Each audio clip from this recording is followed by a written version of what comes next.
धन तो मुझसे जिंदा निकल जाए यही बहुत है, लेकिन मैं तुझे एक मौका दूंगा।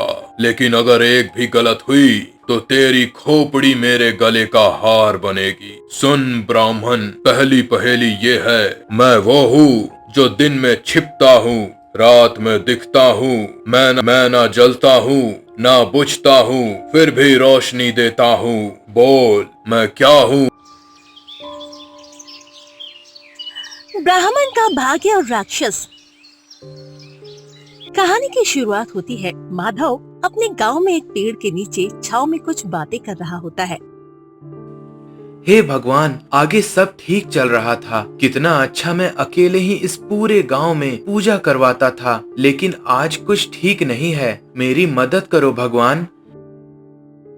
तभी माधव के पास से एक औरत गुजरती हुई उससे देखकर बोलती है, अरे माधव भैया, आजकल आपको देखती हूँ इधर उधर घूमते रहते हो, कोई काम नहीं मिल पा रहा है क्या? अरे क्या बोलूं चाची, गांव में इतने ब्राह्मण हो गए हैं कि अब मुझे ज्यादा पूजा करवाने का अवसर नहीं मिलता। बस चला जाता हूँ पास के मंदिर में। देखो, बस वहीं से आ रहा हूँ अभी। अच्छा अच्छा, तब तो तुम्हें बहुत परेशानी रही होगी अभी। हाँ, अब क्या करूं चाची, बेटे का पेट भरने के लिए तो कुछ न कुछ करना ही होगा। हाँ माधव, ये तो सच्चाई है। चलो ठीक है। और हाँ, अगर गायत्री बहन को मेरी जरूरत होगी तो जरूर बताना। हाँ हाँ, ठीक है चाची। ये बहुत माधव घर आता है। तभी माधव की पत्नी माधव को देखकर बोलती है, अरे आ गए आप। ये देखिए, आज हमारे पास सिर्फ ये 2 से 3 दिन का ही राशन बचा है। अगर ये खत्म हो गए तो हम क्या करेंगे? हाँ गायत्री, मुझे पता है ये सब, इसीलिए तो मैं गांव भी घूमता हूँ ताकि कुछ ज्यादा पैसे कमा पाऊँ। लेकिन अभी हमारा समय ही खराब चल रहा है, तो इसमें अब हम क्या ही कर सकते हैं। तभी सोनू अपने बाबा को देखकर बोलता है, बाबा क्या अब मैं स्कूल नहीं जा पाऊंगा? पूरे 1 महीने हो गए। आपने बोला था जब आप अच्छे पैसे कमाने लगेंगे तब मुझे फिर से स्कूल भेजेंगे। अरे नहीं नहीं बेटा, वो अभी थोड़े कम काम मिल रहे हैं ना, इसलिए मैंने तुमसे ऐसा बोला था। लेकिन तुम फिक्र मत करो, बस 2 से 3 दिन में तुम भी अपने दोस्तों की तरह स्कूल जाओगे। हाँ। माधव ये बोलकर अपने बेटे को तो फुसला लेता है, लेकिन गायत्री ये सब समझ रही थी कि आगे भी कुछ ठीक नहीं होने वाला। ये बोलकर सब खाना खाकर सोने चले गए। अगले दिन फिर माधव गांव की तरफ निकल जाता है काम ढूंढने के लिए। काश आज कुछ काम मिल जाए। हे भगवान, आप कुछ ऐसा चमत्कार क्यों नहीं करते जिससे मेरी जिंदगी पहले की तरह हो जाए। आज भी माधव को काम ढूंढते ढूंढते शाम हो गई, लेकिन आज भी उससे थोड़ी बहुत ही भिक्षा मिली। कुछ समय बाद माधव फिर उदास होकर मन से हारा हुआ घर आता है। क्या हुआ जी, आज भी आप उदास लग रहे हैं? आज भी आपको कुछ मिला नहीं क्या? अरे नहीं गायत्री, लेकिन तुम चिंता मत करो, मैं कुछ न कुछ देख रहा हूँ। तभी गायत्री गुस्सा होकर बोलती है, अरे आप रोज रोज यही बोल रहे हैं। आपको ये बात क्यों समझ में नहीं आती? हमारा बेटा भूख से रोज रात सो जाता है और वो मुझसे बोलता है वो स्कूल क्यों नहीं जा रहा। आप ही बताओ मैं क्या बोलूं उसको? हाँ, आपसे नहीं होगा तो बोल क्यों नहीं देते? माधव चुपचाप खड़ा था। आज गायत्री गुस्से में कुछ ज्यादा ही बोल दी, इसीलिए माधव आगे परेशान था। लेकिन अब थोड़ा गुस्सा होकर घर से बाहर निकल जाता है वो। माधव गुस्से और निराशा से भरा हुआ था। सूरज ढलने के समय गांव के बाहरी छोर पर बने एक पुराने बरगद के पेड़ के नीचे वो बैठ जाता है। उसका मन काफी भारी था और आंखों में एक अनजानी चमक थी, शायद हताशा, शायद उम्मीद। वो सोचने लगा अब क्या करे। तभी उसे दूर से एक बूढ़े साधु की आहट सुनाई दी, जो लाठी टेकते हुए धीरे धीरे उसकी ओर आ रहा था। साधु का चेहरा शांत था और उसकी आंखों में एक गहरी समझ झलक रही थी। माधव ने उसे देखा, लेकिन मन में उथल पुथल के कारण पहले तो कुछ बोला नहीं। साधु ने पेड़ के पास रुककर अपनी लाठी जमीन पर टेकी और माधव की ओर देखा। ब्राह्मण इस घने पेड़ के नीचे अकेले क्या सोच रहा है? चेहरा तो बता रहा है कि मन में तूफान मचा हुआ है। महात्मा, क्या बताऊं, जीवन जैसे मुझसे रूठ गया है। पहले गांव वाले मुझे पूजा के लिए बुलाते थे, दान दक्षिणा देते थे। अब ना कोई पूछता है, ना कोई बुलाता है। घर में पत्नी गायत्री हर दिन ताने मारती है और बेटा सोनू चुपचाप सब सुनता है। मैं थक गया हूँ। तो क्या सोचा ब्राह्मण? इस तूफान से भागेगा या इसका सामना करेगा? भागना नहीं चाहता महाराज, लेकिन अब और बर्दाश्त नहीं होता। मैंने ठान लिया है, जब तक ढेर सारा धन ना कमा लूं, घर नहीं लौटूंगा। कर्ज है, जमीन गिरवी है और बेटे का भविष्य अंधेरे में है। बताइए क्या करूं, कहां जाऊं? साधु ने एक गहरी नजर माधव पर डाली, फिर अपनी लाठी से जमीन पर एक गोल चिन्ह बनाया। वो चुपचाप बैठ गया और बोला, सुन माधव, धन कमाना बुरी बात नहीं, लेकिन धन का रास्ता तुझे कहाँ ले जाएगा यह सोचा है? मैं तुझे एक रास्ता बताता हूँ। गांव से 20 कोस दूर जंगल के उस पार एक प्राचीन मंदिर है। वहाँ एक गुप्त खजाना है जो सच्चे दिल वाले को ही मिलता है, लेकिन रास्ता आसान नहीं। क्या तू तैयार है? खजाना? सचमुच ऐसा कुछ है? लेकिन महाराज, मैं तो एक साधारण ब्राह्मण हूँ, ना मेरे पास हथियार है ना ताकत। फिर जंगल का रास्ता, वो भी अकेले, और अगर ये सब झूठ हुआ तो? डर गया ब्राह्मण? सच्चाई झूठ से नहीं, तेरे इरादों से तय होती है। खजाने तक पहुंचने के लिए तुझे 3 कसौटियों से गुजरना होगा: साहस, बुद्धि, विश्वास। अगर तू इन तीनों में खरा उतरा तो खजाना तेरा। लेकिन एक बात याद रख, लालच तुझे रास्ते से भटका सकता है। महाराज, अगर ये खजाना मेरे परिवार को बचा सकता है तो मैं कोशिश करूंगा, लेकिन मेरी पत्नी और बेटे को क्या कहूँ? वो तो पहले ही मुझसे नाराज हैं। गायत्री और सोनू को सच बता। अगर तेरा इरादा पक्का है तो वो तुझे रोकेंगे नहीं। और हाँ, इस रास्ते पर तुझे अकेले ही जाना है, याद रखना। माधव का मन अब दो राहे पर था।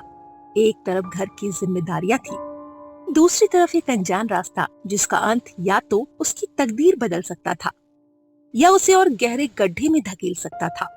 वो उठा, साधु को प्रणाम किया और घर की ओर चल पड़ा। रास्ते में वो सोच रहा था गायत्री और सोनू को कैसे मनाए। घर पहुंचते ही उसने देखा गायत्री आंगन में चूल्हा जला रही थी और सोनू पास में बैठा कुछ पढ़ रहा था। गायत्री, सोनू, एक जरूरी बात करनी है। अब क्या फिर कोई बहाना? दिन भर गायब रहते हो और अब रात को बातें करने चले आए। बाबा, क्या हुआ? आप इतने परेशान क्यों लग रहे हो? गायत्री, मैं जानता हूँ मैंने तुम्हें बहुत निराश किया है, लेकिन आज मुझे एक रास्ता दिखा है। गांव से दूर जंगल के उस पार एक मंदिर है। वहाँ एक खजाना है जो हमारी जिंदगी बदल सकता है। मैंने ठान लिया है, मैं वहाँ जाऊंगा। खजाना? ये क्या नया सपना देख आए हो? पहले भी तो कितने वादे किए और सब हवा में उड़ गए। अब ये जंगल मंदिर की कहानी कहाँ से लाए? बाबा, सच में ऐसा कोई खजाना है? अगर है तो मैं आपके साथ चलूंगा। मैं नहीं चाहता कि आप अकेले जंगल में जाए। सोनू, तू चुप रह। जंगल कोई खेल का मैदान नहीं है। और तुम माधव, अगर तुम दोनों को कुछ हो गया तो मैं क्या करूंगी? गायत्री, मुझ पर भरोसा रखो। मैं ये सब हमारे लिए ही कर रहा हूँ। अगर मैं खाली हाथ लौटा तो फिर कभी ऐसी बात नहीं करूँगा। लेकिन मुझे एक मौका दो। सोनू मेरे साथ रहेगा, हम दोनों मिलकर लौट आएंगे। गायत्री चुप रहती है। उसकी आंखों में डर था, लेकिन कहीं न कहीं माधव की बातों में एक नई उम्मीद थी। लंबी खामोशी के बाद उसने सिर हिलाया। ठीक है, जाओ, लेकिन वादा करो तुम दोनों सही सलामत लौटोगे। माधव ने रात भर सोनू और गायत्री से बात की, लेकिन जैसे जैसे सुबह करीब आई उसका मन बदल गया। वो सोनू को जंगल के खतरों में नहीं ले जाना चाहता था। सूरज की पहली किरण के साथ उसने सोनू को गायत्री की देखरेख में छोड़ने का फैसला किया। उसने एक छोटा सा झोला उठाया जिसमें कुछ रोटियां, पानी की मशक और एक पुरानी शॉल थी। गायत्री की चिंतित आंखों और सोनू के सवालों से बचते हुए वो चुपके से घर से निकल पड़ा। जंगल का रास्ता लंबा और अनजान था, लेकिन माधव का इरादा पक्का था। वो साधु की बातों को याद कर रहा था, साहस, बुद्धि, विश्वास। तभी जंगल की सीमा पर पहुंचते ही उसे गांव के कुछ लोग मिले जो वहां लकड़ियां काटने आए। हवा में सुबह की ठंडक थी और जंगल के पेड़ों से अजीब सी आवाजें आ रही थी। गांव वालों ने माधव को देखकर आश्चर्य जताया। अरे माधव भाई, ये जंगल का रास्ता, सुना है यहाँ राक्षस बसता है। कोई नहीं लौटा, जो इस रास्ते से गया वापस लौट जाओ भाई। रामू, मैं जानता हूँ कि रास्ता खतरनाक है, लेकिन मेरे पास और कोई चारा नहीं। घर में कर्ज का बोझ है, बेटे का भविष्य दांव पर है, मुझे जाना होगा। क्या बात कर रहा है ब्राह्मण? खजाना ढूंढने जा रहा है क्या? ये सब साधुओं की बनाई कहानियां हैं। जंगल में सिर्फ मौत है, अपनी जान की बाजी मत लगा। हो सकता है तुम सही हो किशन, लेकिन मैंने ठान लिया है, अगर लौटकर आया तो धन लेकर, और अगर नहीं लौटा तो कम से कम ये कह सकूंगा कि मैंने कोशिश की। ठीक है माधव, लेकिन सावधान रहना। जंगल के बीच में एक पुराना टीला है, वहाँ राक्षस का बसेरा है। कहते हैं वो किसी को जिंदा नहीं छोड़ता। माधव ने सिर हिलाया और बिना रुके जंगल की गहराइयों में बढ़ गया। सूरज अब ऊपर चढ़ चुका था, लेकिन पेड़ों की घनी छांव ने रोशनी को निगल लिया था। जंगल में सन्नाटा था, सिर्फ पत्तियों की सरसराहट और दूर कहीं किसी जानवर की आवाज सुनाई दे रही थी। माधव का दिल जोर जोर से धड़क रहा था, लेकिन वो रुका नहीं। घंटों चलने के बाद वो उस टीले के पास पहुंचा जिसके बारे में गांव वालों ने उसे बताया था। टीला ऊंचा और भयावह था और उसके चारों ओर अजीब सी बदबू थी। अरे ये कैसी जगह है? थोड़ी अजीब लग रही है। अचानक जमीन हिलने लगी। पेड़ों के पीछे से एक विशालकाय राक्षस निकला। उसका शरीर पत्थर सा कठोर था, आंखें आग की तरह लाल थी और दांतों से खून टपक रहा था। माधव का दिल बैठ गया, लेकिन वो पीछे नहीं हटा। राक्षस ने गर्जना की और उसकी आवाज से पूरा जंगल कांप उठा। ब्राह्मण, तू यहाँ क्या करने आया? ये मेरा जंगल है। जो भी यहाँ आता है उसकी हड्डियां मेरे भोजन का हिस्सा बनती है। बोल, तुझे क्या चाहिए? राक्षस, मैं एक साधारण ब्राह्मण हूँ। मैं उस मंदिर तक जाना चाहता हूँ जो इस जंगल के पार है। मुझे धन चाहिए, अपने परिवार के लिए, अपने कर्ज चुकाने के लिए। धन तो मुझसे जिंदा निकल जाए यही बहुत है, लेकिन मैं तुझे एक मौका दूंगा। मैं तुझे 2 पहेलियां दूंगा। अगर तू दोनों सुलझा दे तो मैं तुझे जाने दूंगा, लेकिन अगर एक भी गलत हुई तो तेरी खोपड़ी मेरे गले का हार बनेगी। तैयार है? ठीक है राक्षस, मैं तैयार हूँ। बोल, क्या है तेरी पहेली? सुन ब्राह्मण, पहली पहेली ये है, मैं वो हूँ जो दिन में छिपता हूँ, रात में दिखता हूँ। मैं ना जलता हूँ, ना बुझता हूँ, फिर भी रोशनी देता हूँ। बोल, मैं क्या हूँ? माधव ने एक पल के लिए आंखें बंद की। उसका दिमाग तेजी से चल रहा था। वो साधु की बातें याद करने लगा। सहारा, बुद्धि, विश्वास। उसने जंगल की खामोशी में अपने मन को शांत किया और सोचना शुरू किया। कुछ पल बाद उसकी आंखें चमकी। तू चांद है राक्षस। चांद दिन में छिपता है, सूरज की रोशनी में दिखाई नहीं देता। रात में वह अपनी चांदनी से रोशनी देता है, बिना जले, बिना बुझे। राक्षस की आंखें और सिकुड़ गई। वो गुस्से में गरजा, लेकिन फिर रुक गया। सही जवाब ब्राह्मण, लेकिन अभी दूसरी पहेली बाकी है। ये आसान नहीं होगी। दूसरी पहेली सुन। मैं वो हूँ जो हर किसी के पास है, पर कोई मुझे देख नहीं सकता। मैं ना रुकता हूँ, ना थमता हूँ, फिर भी सबके साथ चलता हूँ। मैं ना खरीदा जा सकता हूँ, ना बेचा जा सकता हूँ। बोल, मैं क्या हूँ? माधव का माथा पसीने से भीग गया था। वो जमीन पर बैठ गया और सोच में डूब गया। राक्षस की लाल आंखें उस पर टिकी थी और उसकी सांसों की गर्मी माधव के चेहरे पर महसूस हो रही थी। माधव ने अपनी आंखें बंद की और अपने परिवार को याद किया। गायत्री की चिंतित आंखें, सोनू का भरोसा। अचानक उसे साधु का चेहरा याद आया और उसकी बातें गूंजने लगी। तू समय है राक्षस, समय हर किसी के पास है, लेकिन कोई उसे देख नहीं सकता। वह ना रुकता है, ना थमता है और सबके साथ चलता है। उसे ना खरीदा जा सकता है, ना बेचा जा सकता है। राक्षस ने एक लंबी सांस छोड़ी। उसकी आंखों में क्रोध था, लेकिन कहीं न कहीं सम्मान भी झलक रहा था। ब्राह्मण, तूने दोनों पहेलियां सुलझा दी। मैंने सोचा था तू डर जाएगा, लेकिन तेरी बुद्धि ने मुझे हैरान कर दिया। जा, मंदिर का रास्ता खुला है, लेकिन याद रख, खजाना पाना आसान नहीं। वहाँ भी एक कसौटी बाकी है। राक्षस, मैं तेरी बात मानता हूँ, लेकिन ये बता, मंदिर में क्या इंतजार कर रहा है? मुझे और क्या करना होगा? वहाँ का रहस्य तुझे खुद जानना होगा ब्राह्मण। मेरा काम तुझे रोकना था, लेकिन तूने मुझे हरा दिया। अब जा और अपने विश्वास को मत डगमगाने दे। राक्षस धीरे धीरे पेड़ों की छांव में गायब हो गया। माधव की सांसें अभी भी तेज थी, लेकिन उसके चेहरे पर एक हल्की मुस्कान थी। उसने अपने झोले को कंधे पर ठीक किया और मंदिर की ओर बढ़ चला। रास्ता अब और घना हो रहा था और हवा में एक अजीब सी ठंडक थी। मंदिर दूर से दिखाई दे रहा था। माधव जानता था उसकी मंजिल करीब थी, लेकिन साधु की आखिरी कसौटी विश्वास अभी बाकी थी। वो रही मंदिर। मैंने मंदिर देख ली। अब जल्दी चलता हूँ और मेरे मेहनत का फल ले लेता हूँ। माधव जंगल के घने रास्तों को पार करता हुआ आखिरकार प्राचीन मंदिर के सामने पहुंचा। मंदिर की दीवारें समय की मार से जर्जर थी, लेकिन उसका गुंबद अभी भी सूरज की रोशनी में चमक रहा था। हवा में एक रहस्यमयी शांति थी और मंदिर के चारों ओर फैली खामोशी माधव के दिल को और बेचैन कर रही थी। साधु की आखिरी कसौटी विश्वास उसके दिमाग में गूंज रही थी।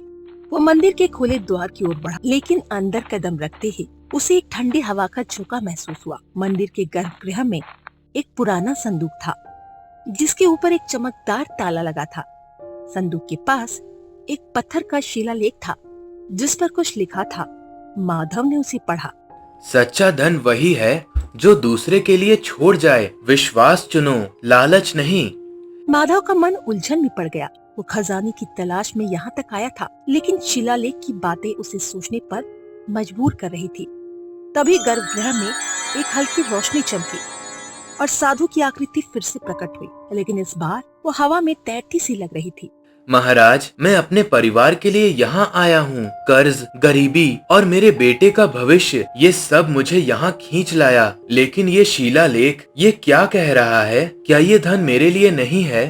धन कई रूपों में होता है माधव। ये संदूक खोलने के लिए तुझे अपना सबसे कीमती विश्वास छोड़ना होगा। लेकिन अगर तूने ऐसा किया तो क्या तू अपने परिवार के लिए वही व्यक्ति रह पाएगा जो यहाँ तक आया? सोच, क्या है तेरा असली धन? मेरा विश्वास, मेरा परिवार, मेरी ईमानदारी, मेरी मेहनत। क्या मैं इन्हें छोड़ दूं? नहीं महाराज, मैं ऐसा नहीं कर सकता। अगर इस धन की कीमत मेरा विश्वास है तो मैं इसे नहीं लूंगा। मैं अपने बेटे को सिखाना चाहता हूँ कि मेहनत और सच्चाई से जीना ही असली खजाना है। ब्राह्मण, तूने आखिरी कसौटी पार कर ली। ये संदूक खाली है। असली खजाना तेरा विश्वास है जो तूने नहीं छोड़ा। जा, अपने गांव वापस जा। तेरा रास्ता अब खुल चुका है। और ये लो, ये तुम्हारा मेहनत का कुछ धन है जो तेरे आगे जीवन के लिए काम देंगे। लेकिन याद रखना, इसका सही इस्तेमाल करना। साधु की आकृति धीरे धीरे गायब हो गई। माधव को कोई खजाना तो नहीं मिला, लेकिन उतना धन मिल गया कि वो अपना सारा कर्ज चुका सकता था और कुछ दिनों तक अच्छे से भी रह सकता था। माधव ने संदूक की ओर देखा, फिर एक गहरी सांस ली और मंदिर से बाहर निकल आया। उसका मन अब हल्का था। जंगल का रास्ता वापस लौटते समय उसे उतना भयावह नहीं लगा। गांव पहुंचने पर गायत्री और सोनू ने उसे गले से लगा लिया। माधव, तुम सही सलामत लौट आए। खजाना मिला, अब क्या होगा? गायत्री, खजाना तो मिला लेकिन वो सोना चांदी नहीं था। मैंने सीखा कि हमारा विश्वास, हमारी एकता, यही हमारा असली धन है। मैं अब गांव में फिर से मेहनत करूंगा। पूजा पाठ हो या कोई और काम, मैं हार नहीं मानूंगा। बाबा, मैं भी आपके साथ मेहनत करूंगा। हम मिलकर सब ठीक कर देंगे। माधव ने गांव में वापस अपनी पुरानी जगह बनानी शुरू की। उसने न सिर्फ पूजा पाठ शुरू किया, बल्कि गांव के बच्चों को पढ़ाना भी शुरू किया। उसकी ईमानदारी और मेहनत देखकर गांव वालों का भरोसा फिर से लौटने लगा। धीरे धीरे उसका कर्ज कम हुआ और सोनू को पढ़ाने के लिए पैसे भी जुट गए। और अब माधव फिर अपनी पुरानी जिंदगी जी रहा था, जो सुकून का था।